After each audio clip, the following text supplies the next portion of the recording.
লোকসভার পর রাজ্যসভাতেও হৈ হৈ করে পাশ হয়ে গেল ওয়াকফ সংশোধনী বিল।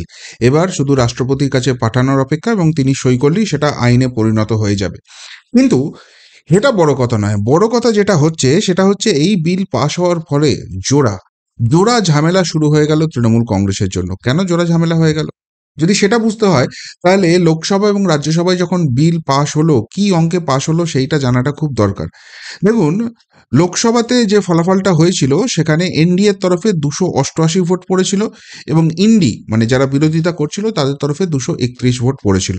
এখন এই 288 ভোটের মধ্যে যেটা জানা যাচ্ছে সেটা হচ্ছে যে এনডিএর 293 জন সাংসদ রয়েছেন। 293 জন সাংসদের মধ্যে তাহলে 5 জন কারা যারা ভোট দেননি?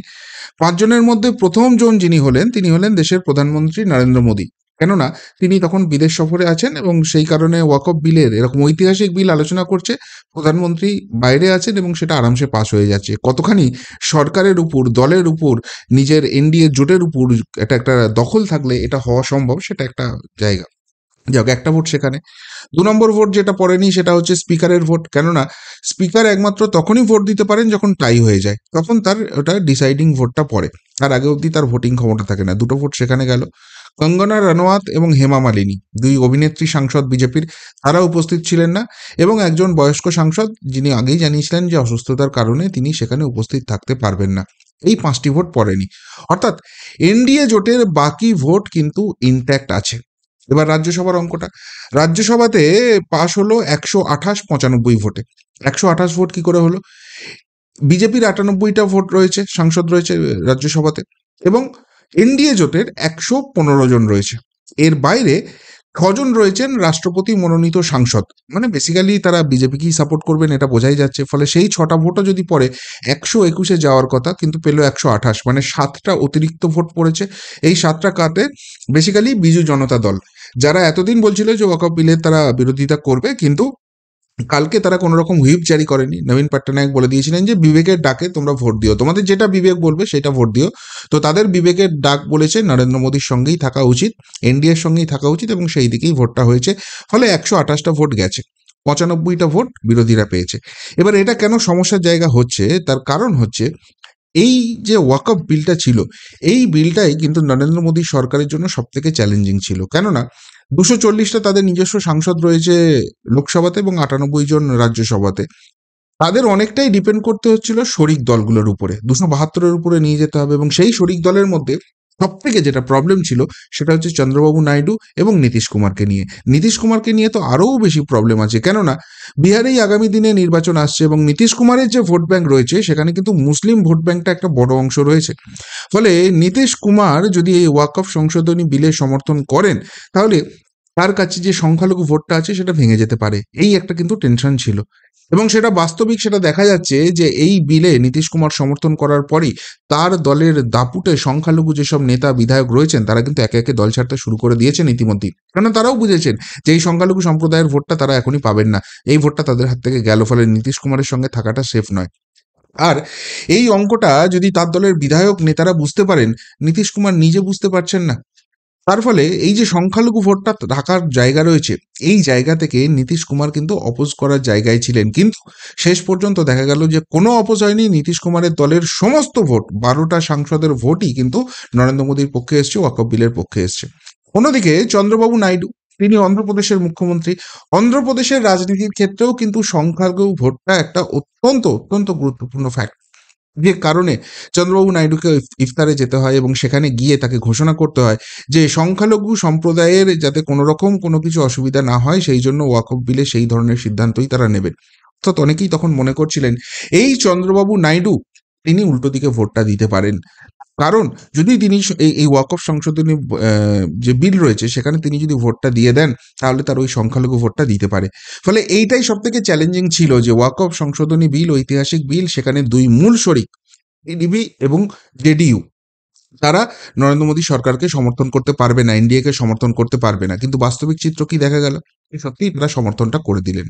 কিন্তু ওই ধান ভাঙতে শিবের গীতের মতো এত কথা বললাম তার একটাই কারণ, সেটা হচ্ছে যে অনেকেই বলছিলেন যে এই রাজ্যে সেটিং থিওরিটা আসলে কোথায়।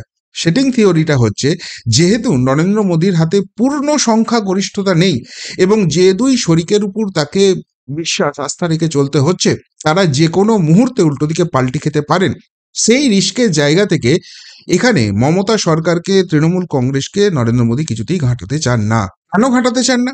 তার কারণ হচ্ছে, চন্দ্রবাবু নাইডু এবং নীতিশ কুমার মিলে 28 জন সাংসদ আছে, তারা যদি যে কোনো মুহূর্তে পাল্টি খেয়ে যান, তৃণমূল কংগ্রেসের হাতে কিন্তু একাই 29 জন সাংসদ লোকসভায় রয়েছে। এই জায়গা থেকে তৃণমূল কংগ্রেস কিন্তু বাইরে থেকে হোক, সরকারে গিয়ে হোক, সাপোর্ট করে দিতে পারে।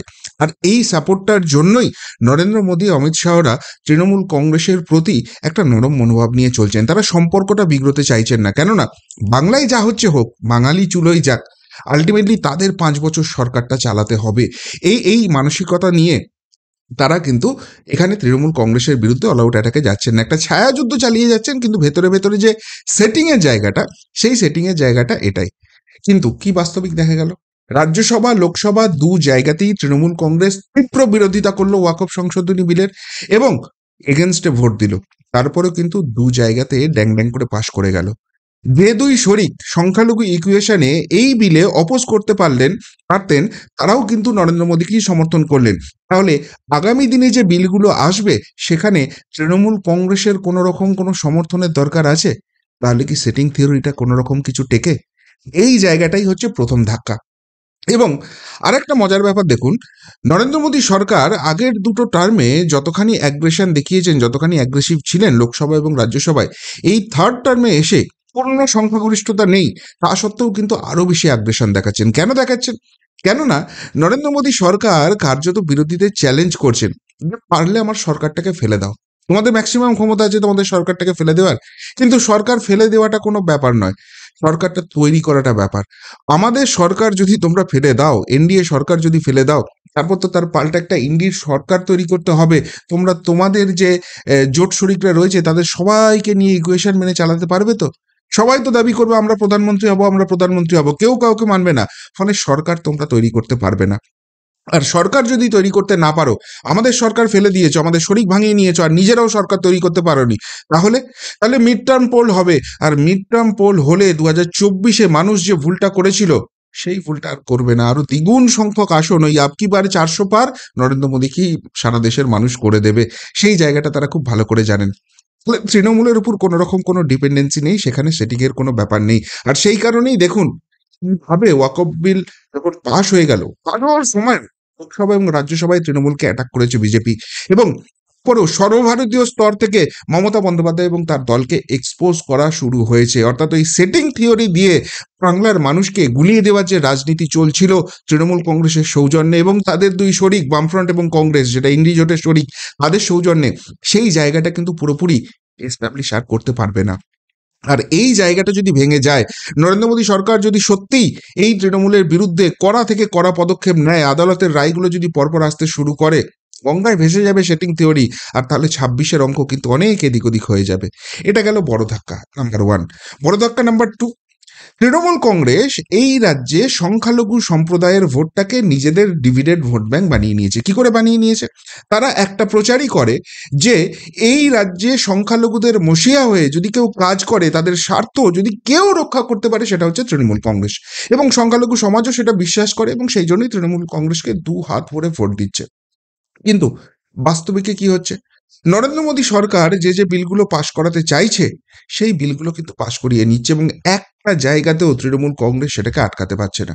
মানে যেটা সংখ্যালঘুদের স্বার্থ বিরোধী বিল, আমি সেই বিলগুলোর কথা বলছি, যে বলে তৃণমূল প্রচার করে, আসলে সেগুলো সংখ্যালঘুদের কোনো স্বার্থ বিরোধী বিল নয়, সেগুলো আলটিমেটলি ভারতবর্ষকে এগিয়ে নিয়ে যাওয়ার বিল। কিন্তু তৃণমূল তো প্রচার করে যে বিজেপি এসে সংখ্যালঘুদের সর্বনাশ করে দেবে। কোন কোন বিল? 370 ধারা আটকাতে পেরেছে? 370 ধারা যে বিলোপ হলো, সেটা কি আটকাতে পেরেছে? সিএ ইমপ্লিমেন্টেশন আটকাতে পেরেছে? 3 তালাক বিল আটকাতে পেরেছে? এবং এই সর্বোপরি ওয়াকফ সংশোধনী বিল আটকাতে পারেনি কিন্তু।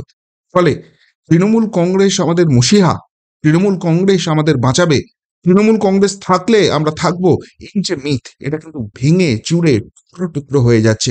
সংখ্যালঘু সমাজ এবার তৃণমূলকে পাল্টা প্রশ্ন করতে শুরু করবে যে আমাদের কোথায় রক্ষা করতে পারছো। এবং যে সম্ভাবনাটার কথা সব থেকে বেশি উঁকি দিচ্ছে, যে মনসুন সেশনে যেটা আসার খুব সম্ভাবনা আছে, সেটা হচ্ছে এনআরসি। সিএ হয়ে গেছে, এবার এনআরসি আসার একটা সম্ভাবনা আছে। হবে কি হবে না আমি জানি না, কিন্তু কিন্তু সর্বভারতীয় মিডিয়াতে এটা চর্চা শুরু হয়ে গেছে যে এবার এনআরসি আসতে চলেছে।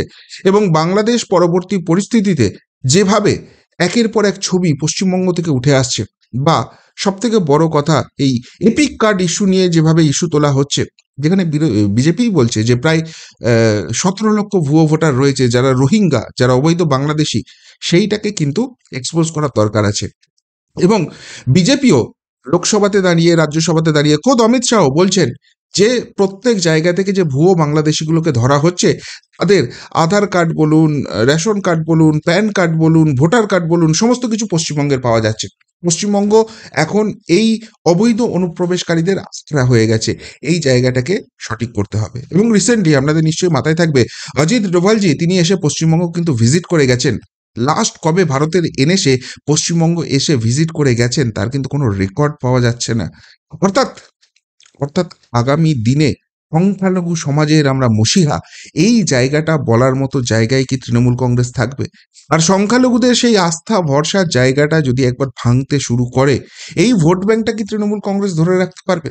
ওয়াকফ সংশোধনী বিল পাশ হয়ে যাওয়ার পরে এই প্রশ্নটাই সব থেকে বেশি করে তৃণমূল কংগ্রেসকে জবাব দিতে হবে। কেননা সংখ্যালঘু সমাজ গিয়ে প্রশ্ন করবে, তোমরা তো বলেছিলে আমাদের দুহাত ভরে ভোট দাও, তোমাদের সমস্ত কিছু রক্ষা করব, নরেন্দ্র মোদী সরকারকে কিছু করতে দেবো না, কিন্তু কোথায় পারলে আমাদের ওয়াকফ সংশোধনী বিল আটকাতে? সেটাতে আলটিমেটলি সংখ্যালঘু সমাজের ভালো হবে, সেটা তো আত্মপ্রমাণ দিয়ে বলেছে, সেটা ভবিষ্যতের করবে। কিন্তু সংখ্যালঘু সমাজ তো এই প্রশ্নটাই করবে, তখন মমতা ব্যানার্জির দল কি উত্তর দেবেন? অর্থাৎ একদিকে ওই সেটিং থিওরি সেটা গঙ্গায় ভেসে যাচ্ছে, অন্যদিকে তৃণমূল কংগ্রেস মানেই সংখ্যালঘু সমাজের মসিয়া, ফলে সংখ্যালঘু সমাজের ভোট তাদের প্রতি অটুট থাকবে, সেই মিথটাও ভেঙে যাচ্ছে। এ তো দ্বিমুখী জোড়া ফলার বিপদ নেমে আসছে। আর তার উপরে সুপ্রিম কোর্ট যেটা শুরু করেছে, যেটা বহুদিন আগেই হওয়ার দরকার ছিল, যে এই রাজ্যের যে দুর্নীতিগুলো আছে তার চরমতম সাজাটা দিতে হবে এবং এই দুর্নীতিবাজদের এক্সপোজ করতে হবে।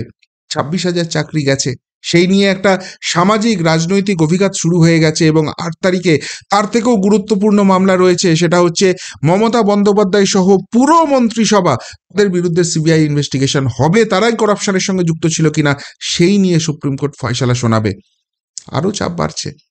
ফলে ওয়াকফ বিল ড্যাং ড্যাং করে পাশ হয়েছে, নতুন ভারতবর্ষ তৈরি হচ্ছে, এখানকার মুসলিম সমাজ, বিশেষ করে গরিব যে মুসলিমরা রয়েছেন তাদের জীবনযাত্রা পাল্টে যাবে, সেটা তো অন্য প্রসঙ্গ। সব থেকে বড় কথা, রাজনৈতিকভাবে তৃণমূল কংগ্রেস ক্রমশ কিন্তু জমি হারাচ্ছে, তাদের সেটিং থিওরিও টিকছে না, তারা সংখ্যালঘু সমাজের মসিয়া সেটাও তারা টেকাতে পারছে না। ফলে এই রাজ্যে কিন্তু বিজেপির অ্যাক্সেলারেশন এবার বৃদ্ধি পাবেই, সেই ইঙ্গিত কিন্তু ক্রমশ স্পষ্ট হয়ে যাচ্ছে। কি বলবেন এই নিয়ে? যদি কিছু বলার থেকে অবশ্যই কমেন্ট বক্সে কমেন্ট করে জানাবেন। এখনকার মতো এখানেই শেষ করলাম, ফেরত আসছি নতুন প্রতিবেদন নিয়ে খুব তাড়াতাড়ি। ভালো থাকবেন, সাথে থাকবেন, পাশে থাকবেন। নমস্কার।